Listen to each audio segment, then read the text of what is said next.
of the mountain. There are over 250 bodies still remaining on Everest, giving it the claim to the world's title of the largest open-air graveyard.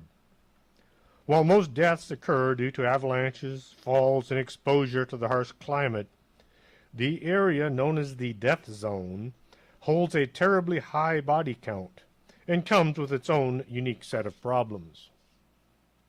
The death zone is commonly known as the area above 26,000 feet. When the human body enters this altitude, it slowly starts to die.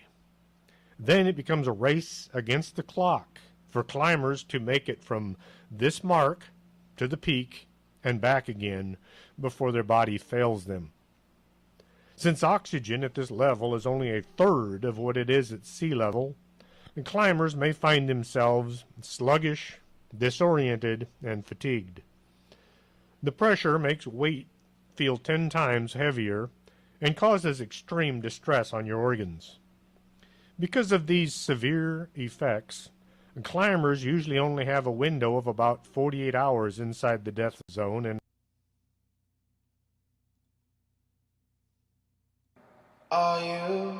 Are you coming to the tree where they strung up a man, they say murder three? Strange things that happen here, how stranger would it be if we met at midnight in the hanging tree? welcome to Strange Things, broadcasting from the Arkanasa Radio Studios in Laredo, Texas.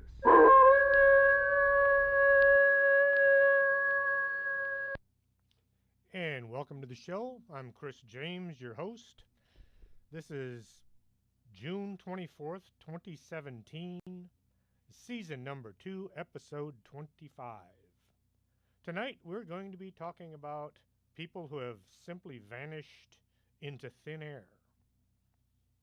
Before that, something not quite a vanishing. Way back in 1989, I had just met my wife. We would spend time walking around the mall because it was 105 degrees out and we didn't want to burst into flames. There wasn't much to do in Laredo. You could walk around the mall or you could sit at the mall. Either one wasn't terribly expensive. On more than one occasion, we saw a young man, maybe 20 years old, sitting in front of the bookstore. He looked just a little odd with that purple backpack that kind of looked like something a little kid would carry. He was always smiling and he looked very happy, but he seemed to be waiting for his mother an awful lot. I wondered why his mother didn't just take him into the bookstore with her instead of leaving him sit out front by himself, but then you just figure, well, maybe he didn't like books. People got used to seeing the kid, and everybody just assumed he was there with his mother or some other caretaker. Then one day, he was gone. He no longer sat on the bench in front of the bookstore, and nobody thought anything about it until a show on TV. It was either Unsolved Mysteries or America's Most Wanted. They had a story about a mother who was looking for her 20-year-old son who was easily recognized by his purple backpack. Holy cow. The network received hundreds of calls saying the boy was seen in Laredo. Once the family arrived, they had to drive farther south down to Zapata, Texas, in order to reacquaint the mother with her missing son. The really odd thing was, they were from Hawaii. Somehow this mentally challenged kid had managed to get from Hawaii to Laredo and then down to Zapata, all with no money. Unfortunately, due to his condition, he was never able to tell how he did it. To this day, no one knows how he did this 3,669 and a half mile trip. He was missing for months. Somehow he managed to eat, sleep, and avoid being arrested, and he smiled the whole time. This story does have a happy outcome. The following stories do not. Can you imagine somebody close to you, be they a relative or a close friend, that simply disappears without a trace? Naturally, you're going to go looking for them. You'll exhaust every resource at your disposal. Then what do? The rest of your life, you're going to wonder what happened. Where did they go? Why did they leave the way they did? Every time the doorbell rings, you'll wonder, is it them at last? Over the years, people have vanished into thin air. Some go because they think just maybe their new life will be better. What they don't seem to understand is they're bringing all of their problems with them. My dad used to say, if all the problems in the world were hung on a tree, we'd all pick our own. Let's take a look at some disappearances that are still unsolved. January 24th, 2006, Gary Butler left home for work. He had the graveyard shift.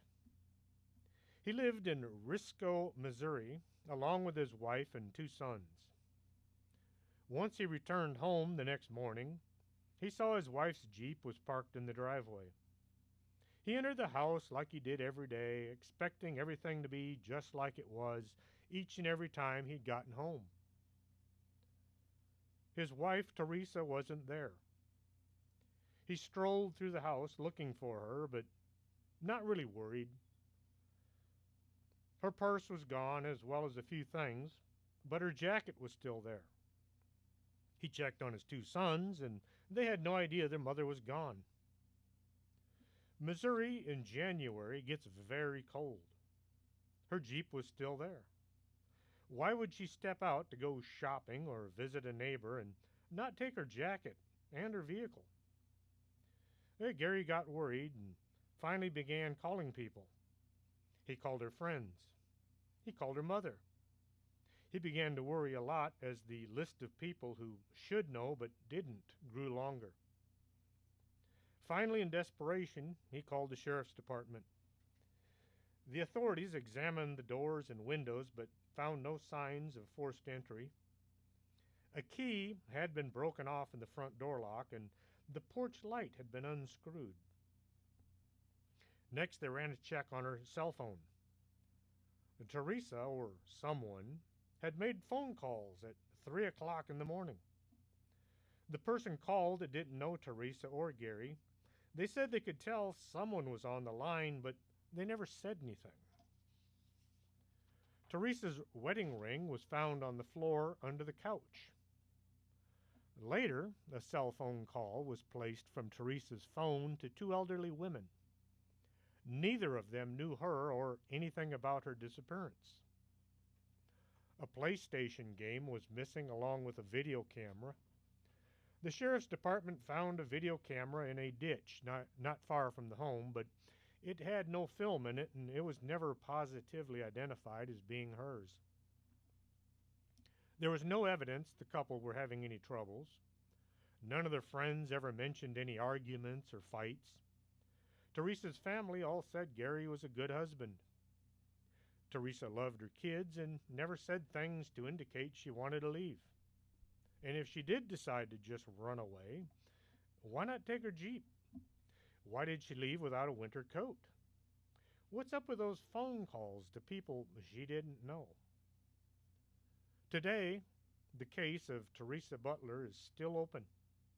It's been 11 years and still no idea as to what happened or where she is.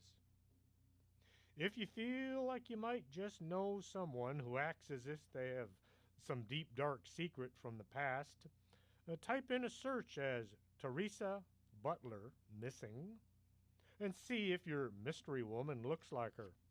You will never know if you don't take a look. Karina Malinowski failed to show up for work the morning of November 20th, 1987. Her vehicle was found parked in front of the gate to the property where they lived. Her husband, Steve Malinowski, was the caretaker at the Mount Holly Plantation, just west of Charlotte, North Carolina, and the family lived in a cabin on the property. The police began searching the area, and a search and rescue unit was brought in, as well as the state police. Try as they might, no sign of Karina was ever found. As Steve stated, his wife had said she was going to go for a drive the night before. She had left at about maybe 11 or 11:30, and that was the last time she was seen. She had driven as far as the front gate, and that was it. And we're going to take a brief pause here, play a couple commercials. So don't go away. We'll be right back after this. You're listening to Arkanasa Radio.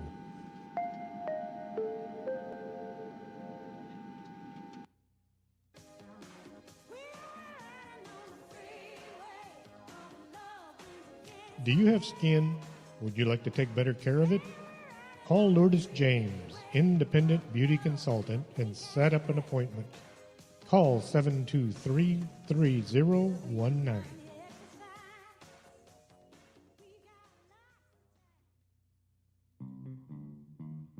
If your vision isn't what it used to be, and you're not sure you're seeing Bigfoot or just your neighbor mowing his lawn, stop on by Del Norte Optical, 107 Calle del Norte, just across the street from the Embassy Suites. You should be able to see what you're looking at.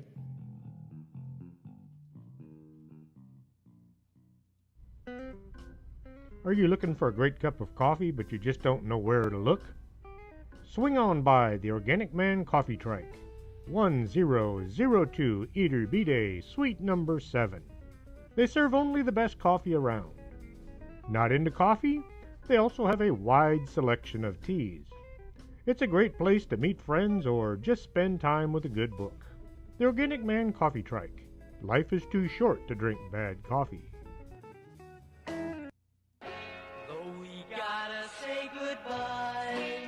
No, don't say goodbye. Stay with us. This is Arkanasa Radio. Quédate con nosotros. Estás escuchando Arkanasa Radio.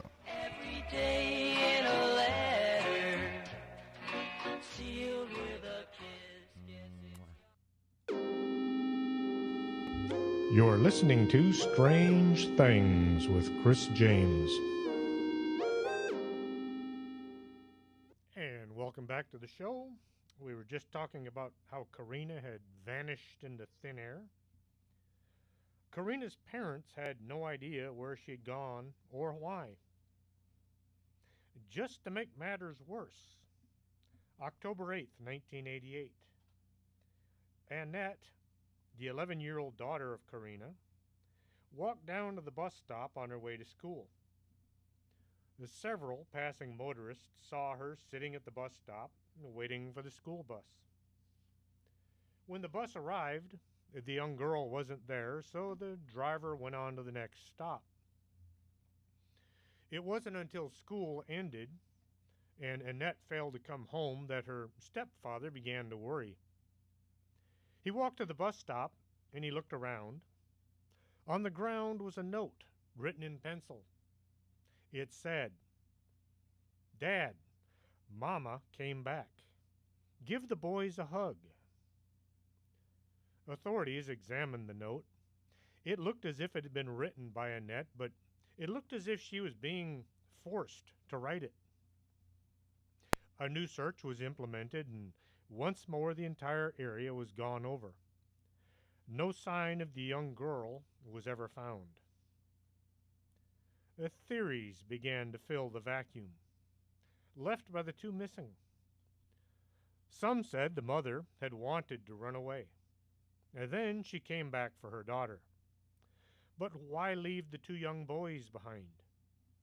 Mothers usually love all their kids. I know there's always a favorite, but still, how could she choose one over the others? Then some people began to say the mother had been kidnapped and the daughter knew something about the culprits. Then again, why wait an entire year before they came back for her? An anonymous call came in 2000 saying the body of the girl was located in Sumter County, about 100 miles east of where the girl had disappeared from. Dogs were brought in to search the area, but no evidence was ever found. It was bad enough for the family to have Karina vanish without a trace, but then to have Annette vanish as well? That must really have been hard on the family. Just maybe the mother missed her kid and came by to take her to what hopefully is a better life. Or maybe not. It's been 30 years now. We can only hope they're doing well and will someday come forward with the truth.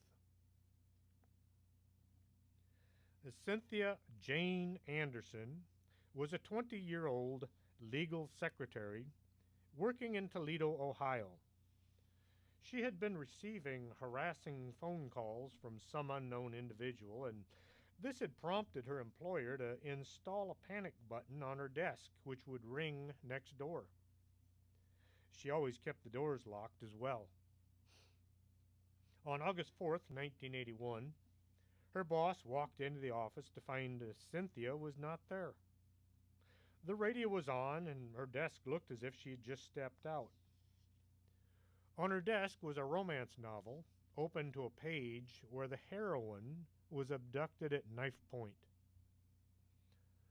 A search of the building revealed she was not inside.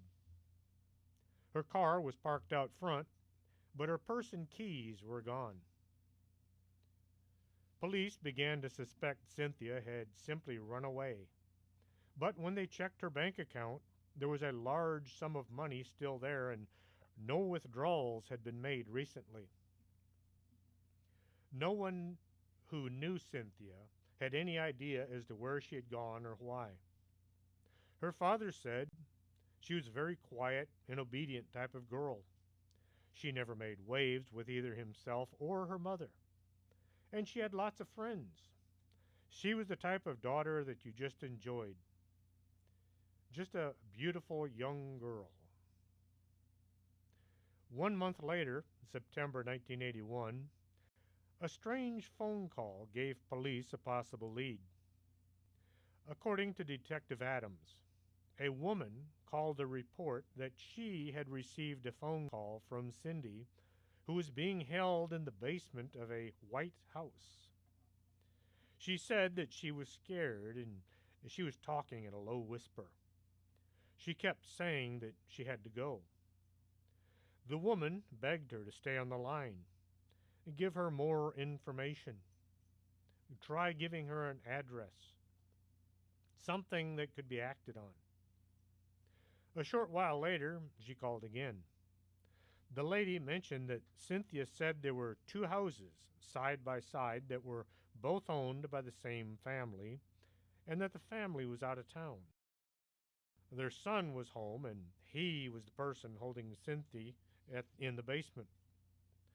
The police drove up and down every street looking for 2 white houses sitting side by side. Their efforts never turned up any possible locations.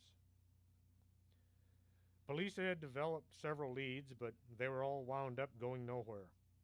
It's as if she'd stepped into an elevator and vanished into the ground. To this day, there is no clue as to what happened to Jane. Robert Stack did a show featuring Cynthia Anderson. Her name was Cynthia Jane Anderson. Her bizarre disappearance. After the show was televised, nobody called in with any kind of new information for the police. A lot of mysteries were solved by this show, but not Cynthia's. Early morning of February 14th, 2000, Asha Degree quietly grabbed her book bag full of clothes and personal things and slipped out the door of her family home. Authorities believe she walked along Highway 18 in Shelby, North Carolina, even though it was pouring down rain. A passing motorist turned around to see why a 9-year-old would be walking in such conditions. As he approached the young girl, she turned into the bushes and fled. Unsure what to think, the motorist continued on his way. By sunup, Harold and Ikela Degree discovered their daughter was gone. Their son had no idea she had left, even though they shared a room. When the police were notified, they began searching the area around the home. People from the neighborhood, as well as friends from their church, all converged on the area to help look for the missing girl. Dogs were brought in, but could find no trace of Asha. When it was announced on the news that the girl was missing, they received a report of the sighting along the highway. This led police to focus on the area where Asha had been seen last. They found a few things belonging to the 9-year-old, but she was nowhere to be seen. Police questioned the family for possible reasons why the girl might have left home. Asha was in the 4th grade at nearby Falston Elementary School. A 3-day weekend had come up and their folks had to work, so Asha and her brother had spent the day with her aunt. Then, Saturday, Asha had participated in a basketball game, which they lost, and Asha had blamed herself. As she got over the sorrow of losing the game and life returned to normal. Kids bounce back quickly from things like that. Harold worked Sunday evening, and he checked on his children at 2:30 Monday morning before going to bed. Shortly after her father looked in on them, Asha left home, even though it was raining. Kids run away all the time, but 9-year-olds hardly ever are among the missing. Runaways tend to be older, from 12 on up. Still, on occasion, kids even younger do take off. On February 17th, 2 days after the search had begun, candy wrappers and a Mickey Mouse hair bow were found in an abandoned building near where Asha had been last seen. 9,000 man-hours were spent looking for the missing girl. Flyers were tacked up on every light pole and telephone pole. Every empty building and crawl space was scoured, looking for the 9-year-old. Volunteers as well as police and deputies looked in places already searched. The hair bow was not the last piece of evidence ever found. I spent time on a rescue team. Children that get lost will invariably go to ground. They'll find some place to sit and wait. They don't go wandering off like adults tend to do. The search area went well beyond what anyone would have considered needed for a girl of Asha's age. In August 2001, Asha's book bag was unearthed by workers during construction project off Highway 18. The bag was found near Morganton, about 26 miles north of Shelby. It was wrapped up in a plastic bag, and it contained several sets of clothing, including her baseball uniform. They also found photographs of her family. The FBI took the book bag to their headquarters for further forensic analysis. In typical FBI fashion, they have yet to share the results of the testing with other law enforcement agencies. To date is the last evidence found in the case. This case just sounds too weird. A 9-year-old plans her disappearance for days in advance. She had packed her book bag days before leaving. Then she slips away in the rain and manages to elude authorities, armed with all the latest detection gear. Somebody must have convinced Asha to leave home or spotted her on the side of the road and considered her an easy target. 9-year-olds are not known for their ability to survive on their own, and running away is very unusual. Today, if she's still alive, Asha would be 26 years old. Jason Jolkowski worked at a local restaurant in Omaha, Nebraska. He was 19 and described as being quiet but very willing to help anyone in need.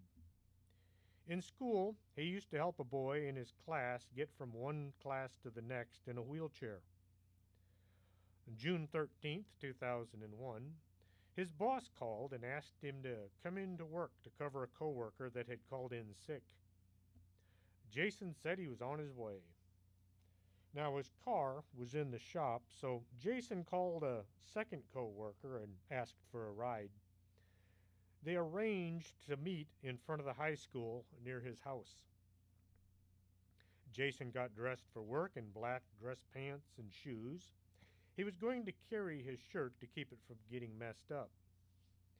After taking in the garbage cans, he walked down the street, heading for the school. His coworker arrived at work only to tell the boss Jason was not at the school. The boss called Jason's home to see if everything was all right. His younger brother, Michael, said, "No, Jason should be on his way already." This got the manager to worrying. Jason was not the kind of guy not to show up when he said he was going to be there. Police were contacted and a search ensued. It was only a few blocks from his house to the high school. Not a very big area to look at. They drove the streets and then they looked in the bushes. Next, doors were knocked on and neighbors were questioned. The people all knew Jason as being that really nice kid who lived nearby, but no one could say where he'd gotten to. The idea that Jason had just walked away from his family is just not possible. He had $650 in his bank account. His last paycheck was never claimed. His cell phone hasn't been used since his boss called just before the disappearance. Everybody that knew him said he would never just up and leave. For the past 16 years now, his family has tried to hold on to the idea that he will be back someday. There's a website put together by his mother in the hopes that someone would see Jason and send word of where he's at. And with that, we're going to take another break, drink some coffee, and play some commercials. So don't go away. We'll be right back after this. You're listening to Arkanasa Radio.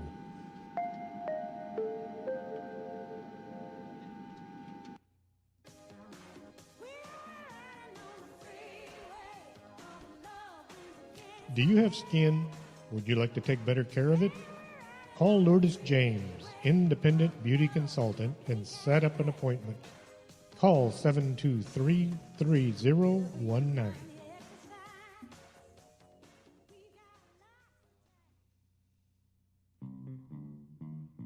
If your vision isn't what it used to be, and you're not sure you're seeing Bigfoot or just your neighbor mowing his lawn, stop on by Del Norte Optical, 107 Calle del Norte, just across the street from the Embassy Suites.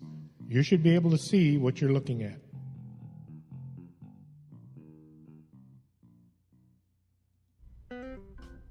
Are you looking for a great cup of coffee, but you just don't know where to look? Swing on by the Organic Man Coffee Trike, 1002 Iturbide, Suite number 7. They serve only the best coffee around. Not into coffee? They also have a wide selection of teas. It's a great place to meet friends or just spend time with a good book. The Organic Man Coffee Trike. Life is too short to drink bad coffee.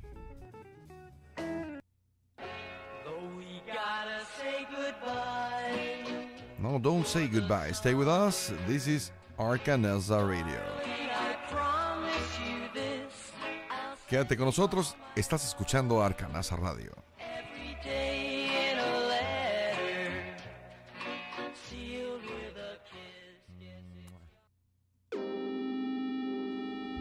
You're listening to Strange Things with Chris James.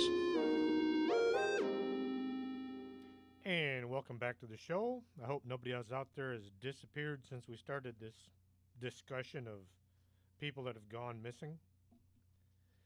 50-year-old Margaret Kilcoyne was a cardiologist in Nantucket. She told her friends she had just made an enormous breakthrough in research and she was planning a party. January 26, 1980, she went to the store and bought food and drinks for the big party. She bought 3 of everything, so there would be plenty to go around. The next day, her brother stopped by to take her to church. He found his sister was not home. Her coat was still in the closet. Her boots were by the door. This was Massachusetts in January, and it was cold out, as in below zero. The authorities began the process of checking all the places she just might have gone to: hospital, hotels, and friends' houses. No one knew her whereabouts. After combing the beaches and exhausting their ideas, an odd discovery was made. Margaret's passport, checkbook, sandals, and a wallet with over $100 in it were found. But they were all found in a place that had been searched already, just a few blocks from her home. It looked as if somebody had placed these items days after the initial search had been made. Then a blouse was found, turned inside out, and neatly folded in the bushes nearby. Whoever had put it there would have had to have crawled on their hands and knees to do so. And once more, someone would have seen the blouse during the previous search. Some folks decided that Margaret killed herself by stripping down in sub-zero weather and then walking out into the ocean.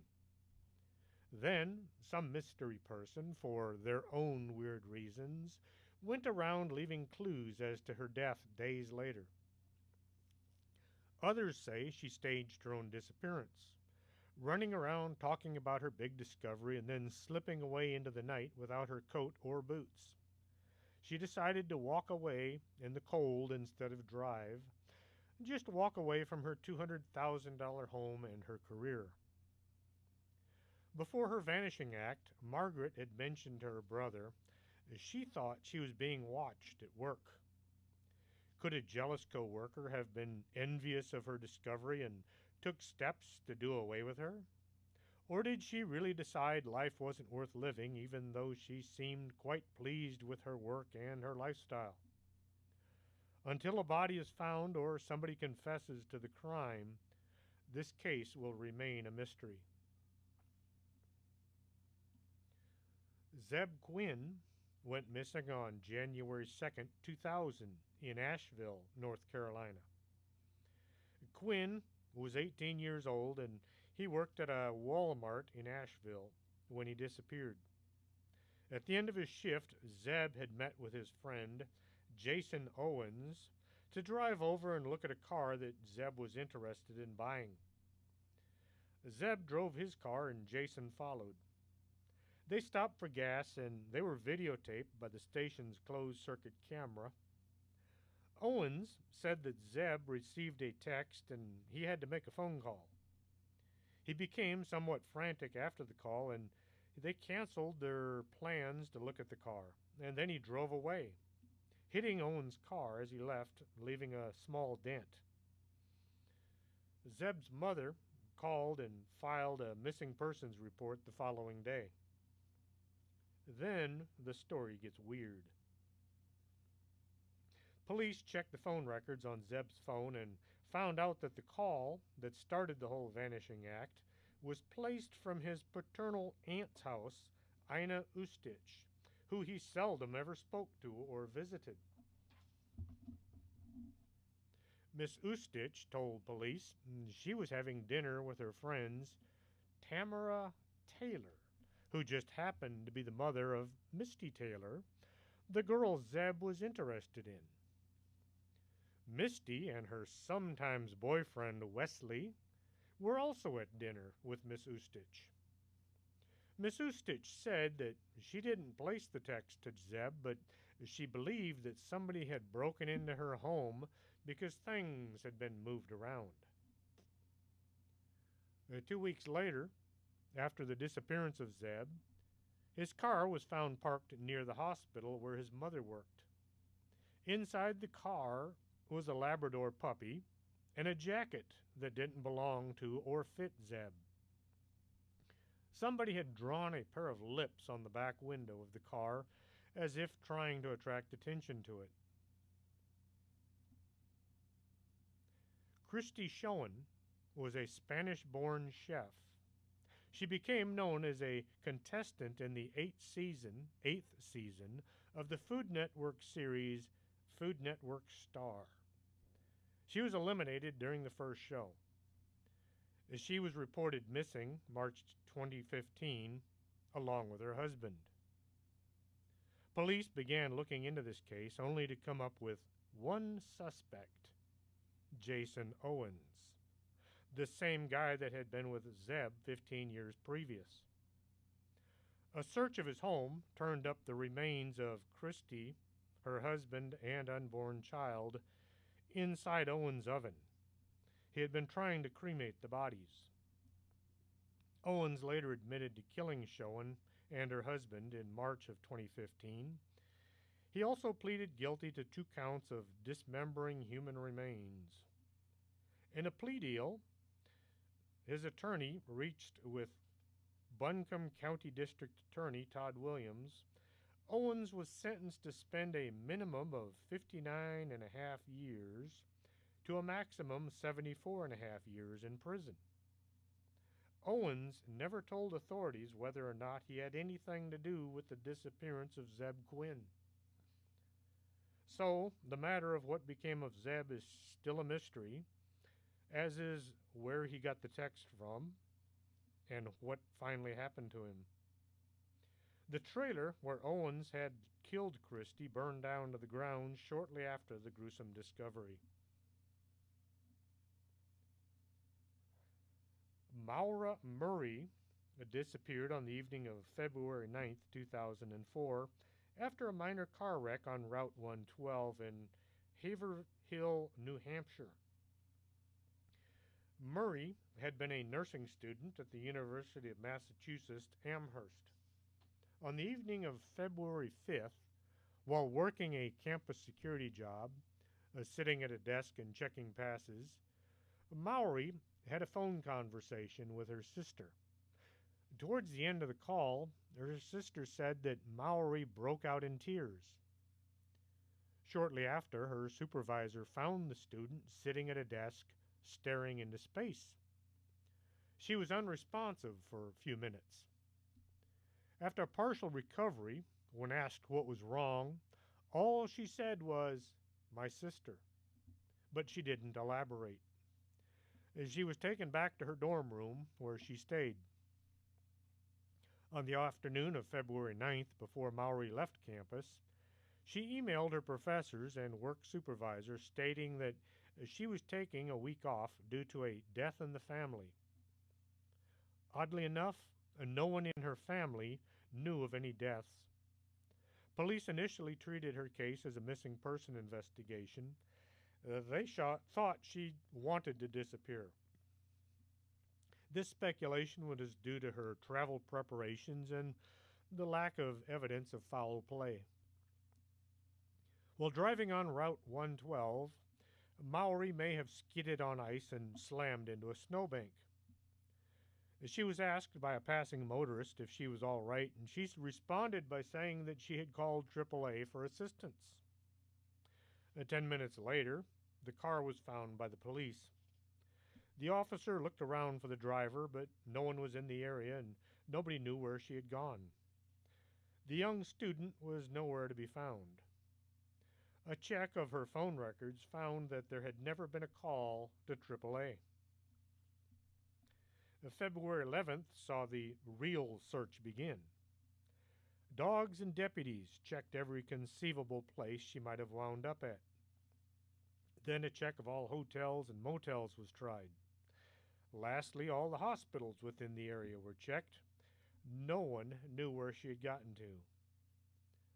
As time wore on, the case went from a missing person to an all-out mystery. Why did she zone out at work? No one suspected her of using drugs. Who was the family member that died but nobody knew about? Where did Maury wind up in? Maury has not been found. New Hampshire authorities are handling this as a very suspicious missing persons case.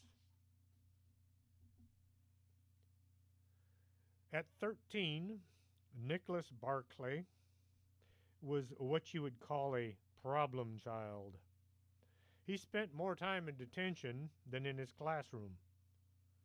He was known to hit his mother, so much so that she had asked her brother to move in with them as a form of protection for herself. June 13th, 1994, the teen was last seen playing basketball in the park with his friends. When he had had enough, he called his mother to come pick him up. His older half-brother answered the phone, and he refused to wake their sleeping mother. She needed her sleep far more than Nicholas needed a ride. Nicholas, not being fazed, said he'd walk home, but he never arrived. His mother may have been glad he didn't show up. He had a reputation for running away on more than one occasion, and he was well known by the local police. Months before going missing, Nicholas had been caught trying to break into a convenience store, and his date in court was the next day, so nobody was suspicious by his absence. The probability of his going away to juvenile detention was something like 75%. What with his having stolen some shoes and getting caught, and threatening a teacher more than once, his days of freedom were numbered. September 25th, his older half-brother called the police to say he had seen Nicholas trying to break into the garage. This gives me the idea he wasn't well liked by anybody in the family. The troubled teen was absent for long enough time for the family to grow used to his not being around. 3 years later, in October of 1997, law enforcement officials received a phone call that a man at a youth shelter in Linares, Spain. The caller said that Nicholas was living at the Spanish shelter after escaping from a child sex ring operation. The man said that the person believed that Nicholas had been abused for years.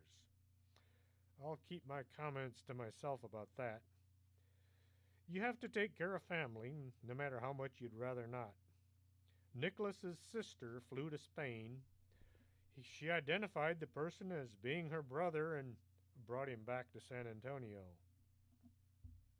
Mrs. Barclay looked at the haggard young man and said it was her lost long son, home at last. Her brother wasn't convinced. He said there were too many changes to be Nicholas. Never mind the French accent and the darker complexion. The guy claimed he'd picked up the accent while in France and that he'd spent a lot of time in the sun. The mother believed this to be her long lost, and she was willing to accept him as such.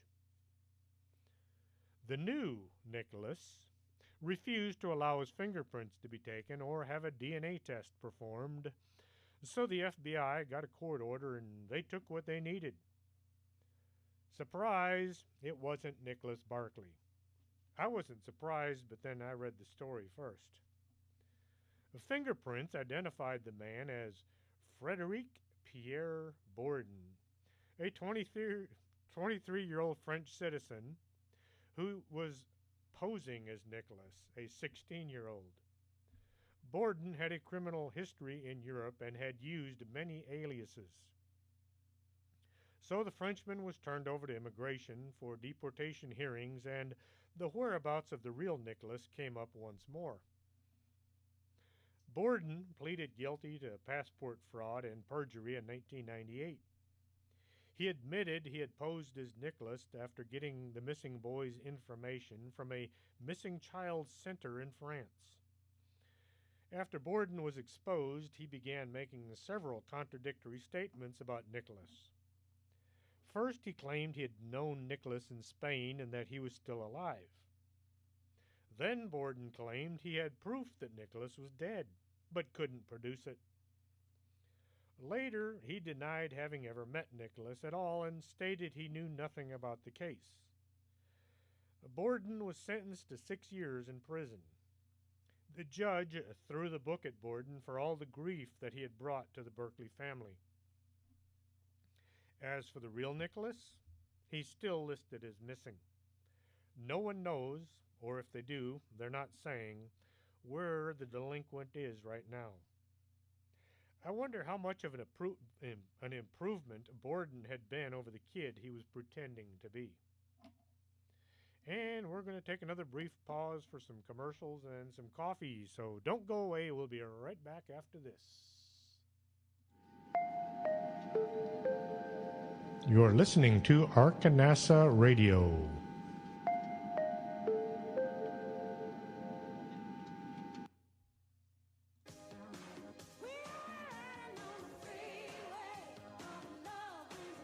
Do you have skin? Would you like to take better care of it? Call Lourdes James, independent beauty consultant, and set up an appointment. Call 723-3019.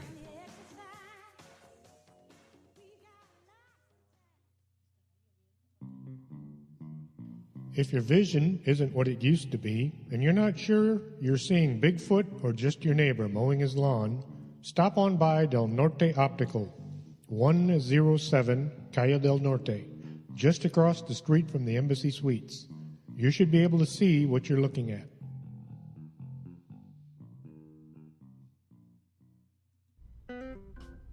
Are you looking for a great cup of coffee, but you just don't know where to look? Swing on by the Organic Man Coffee Trike, 1002 Iturbide, Suite number 7. They serve only the best coffee around. Not into coffee? They also have a wide selection of teas. It's a great place to meet friends or just spend time with a good book. The Organic Man Coffee Trike. Life is too short to drink bad coffee.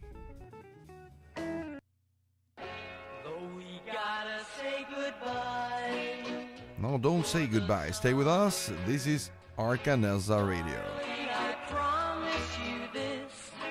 Quédate con nosotros. Estás escuchando Arkanasa Radio.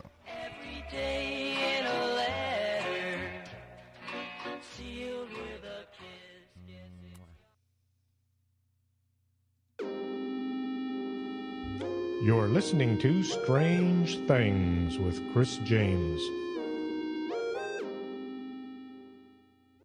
And welcome back to the show. Our next missing person, Brooke Lee Henson, known as Brookie by her friends, lived in Travelers Rest, North Carolina. She sounded like a typical young girl, shopping with her mother or hiking in the woods. She loved the outdoors and was considered athletic and easygoing. July 3rd, 1999, her folks went into Charlotte to attend a concert. While they were away, Brookie invited several of her friends to their house for a get-together. At some point in the evening, Brooke and her boyfriend had a disagreement, and she went out on the porch to sit and steam. When her folks arrived home at about 2 in the morning, Brooke said she was going to go for a walk in order to cool down. Just get away from everyone and think kind of thing. She headed down the road to a nearby convenience store, just 2 blocks away, and in order to get a pack of cigarettes. When she didn't return, her family began to worry. Nobody knew where the young girl was, but the authorities believed she was with a friend, and they didn't begin the search until 3 weeks had passed. The search didn't turn up any evidence of foul play. None of Brooke's friends knew anything about her disappearance, and after a few more weeks, it was decided she must have run away from home. Her family all stated this was not something that she would have done. The family all hoped Brooke would show up someday, while the police began to suspect maybe kidnapping or some related incident might be the case. As the years went by, the family began to lose hope. You can only jump up and run to the door so many times, grabbing the phone on the first ring, praying it will be her. Soon changed to expecting to never find any answers. 1999, 21-year-old Esther Elizabeth Reed vanished from King County, Washington. She had been charged with stealing her sister's checkbook and trying to use it. Strangely enough, she looked a lot like Brooke Henson. 2007, the police received information on the disappearance of Brooke Henson when an employer was running a background check on one of his potential new hires. Brooke Lee Henson had applied for a job while being enrolled at Columbia University. They checked the records, and everything matched. Same name, same date of birth, same social security number, same everything. When Brooke was approached by the authorities to inquire as to why she had disappeared back in 1999, they determined this was not Brooke Henson, but Esther Reed. Reed had somehow gotten a hold of all of Brooke's information and had used it to enroll in class. After swearing she was Brooke, Esther said she would submit to a DNA test in order to prove it, and then she vanished again. February 3rd, 2008, Tinley Park, Illinois police were conducting a manhunt for a murderer who had shot 5 women at a store. They were running all the out-of-state plates when they spotted a suspicious car parked at a hotel. The police knocked on the hotel door and Reed answered and showed them her ID. It was a fake.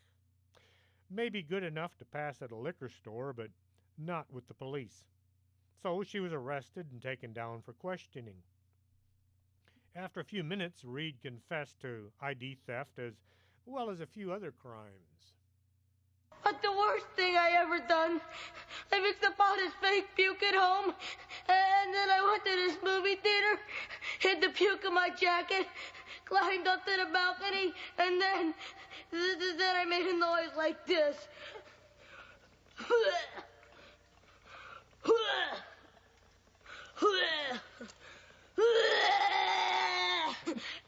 And then I dumped it over the side on all the people in the audience. Then this was horrible.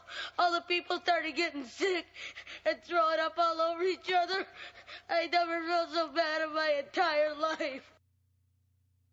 The hows and whys as to her using Brooke's identity are unclear. She found all the necessary information online and just ran with it. Once Reed was out of the picture, the whereabouts of Brooke once more turned into a mystery.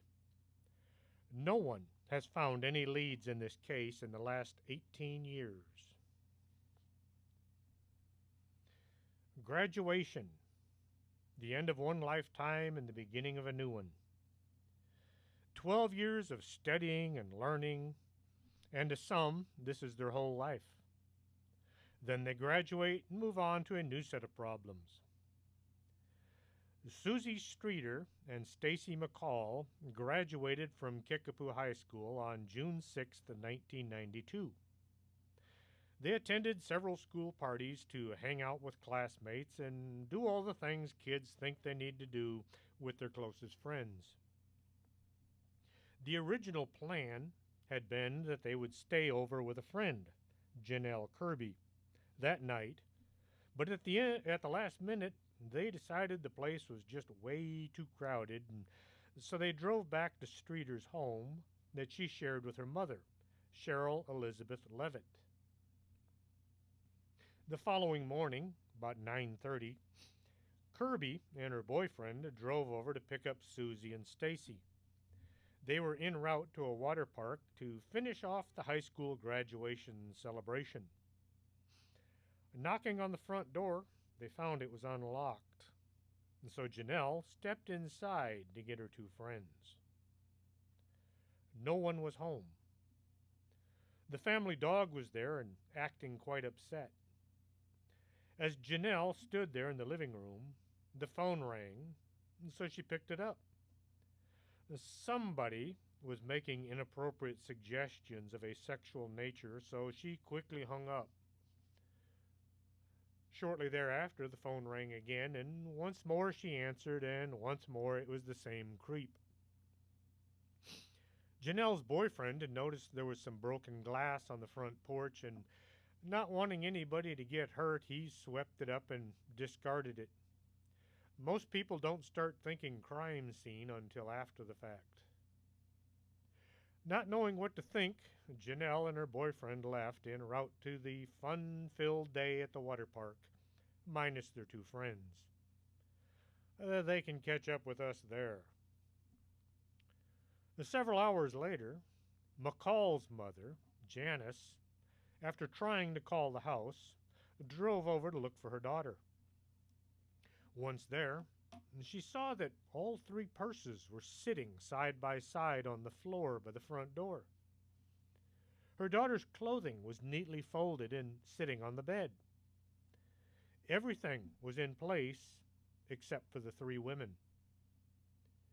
After driving back to her house and discussing things with her husband, Janice got worried and called the police. While using the phone, she noticed there was a message on the answering machine, and so, after telling the police her concerns, she played the tape back. There was a very strange message on the machine. Very strange and very much missing. When the police tried to play the tape back, but accidentally erased it instead. Before the crime scene was investigated, as many as 10 people had gone by to check on the three missing women, and each one had corrupted the scene to some extent. No matter how careful you are, you leave traces of yourself everywhere you go. The police did find that the missing women's cars were all parked either in the driveway or on the street. The keys were all in the house. There was money, jewelry, and other valuables left behind, and nothing seemed to be missing, except for the three. There were no signs of a forced entry or anything damaged inside the house. The only thing broken was the outside light, which had unfortunately been cleaned up. December 31st, 1999, during a TV show, America's Most Wanted, a man called into the hotline with information about the three women's whereabouts. The line went dead before it could be transferred to the Springfield investigators standing by for just such a call. The host and the police asked the man to call back, but he never did. If I had to make a guess, I'd say the call was a scam and the guy lost his nerve when the call went to the police. Levitt and Streeter were declared legally dead in 1997. However, their case files are still officially filed under missing. The family of Stacy McCall are still looking. Too many clues were screwed up, from the broken glass to the erased tape. You can't blame the boyfriend for wanting to help out by cleaning the porch, but the guy that erased the tape should be pulling parking lot patrol for the next few years. Investigators received a tip that the women's bodies had been buried in the foundation of the south parking garage at the Cox Hospital. 2007, a crime reporter, along with a mechanical engineer, went to the parking garage with a ground-penetrating radar, and they scanned the cement. They found 3 anomalies that looked like how you'd expect 3 bodies to appear, about the right size and shape, and all right next to each other. Springfield police said it was very iffy because the parking garage had been built a year after the 3 women went missing. they declined to get a court order to dig up the parking lot. Let's just say you kill 3 people and you have their bodies in the freezer at home. Then you notice a huge parking garage is being built. It's not that big of a stretch to drive over the night before the concrete is poured and dispose of your frozen cargo. But then I do read a lot of crime stories. June 1997, a bench was dedicated to the women inside the Victims Memorial Garden in Springfield, Phelps Grove Park. Each year, around 216,000 people disappear just in the United States. 2,500 of them are still declared missing a year later. Not all are due to criminal actions. Some just decide to go away and start over. Others have moved on, but they never bothered to tell friends where they were going to go. Then there are the ones that vanish as if swallowed by the earth. This was just the tip of the iceberg. I only included the stories I hadn't heard talked about on other podcasts. If you're new to the show and would like to hear more, check out the archives at strangethings.podomatic.com. You can also find us at Podcast Junkie, YouTube, TuneIn, and iTunes. At iTunes, you're going to have to type in Strange Things Podcast in order to find it. You can contact us at strangethings@arkanasa.com or our Facebook page, Strange Things with Chris James. Someday soon, I'm going to put all the past shows together in a book. I'll add a few new content, and if I find anything more on any of the cases we've discussed, I'll be sure and add it, and I'll dress up anything that doesn't read well, so be ready. If I'm lucky, it might be sometime this year. Till next Saturday, this is Chris James at Strange Things.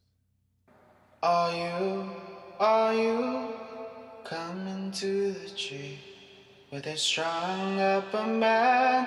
The same murder 3. Strange things that happen here. No stranger would it be if we met at midnight in the hanging tree.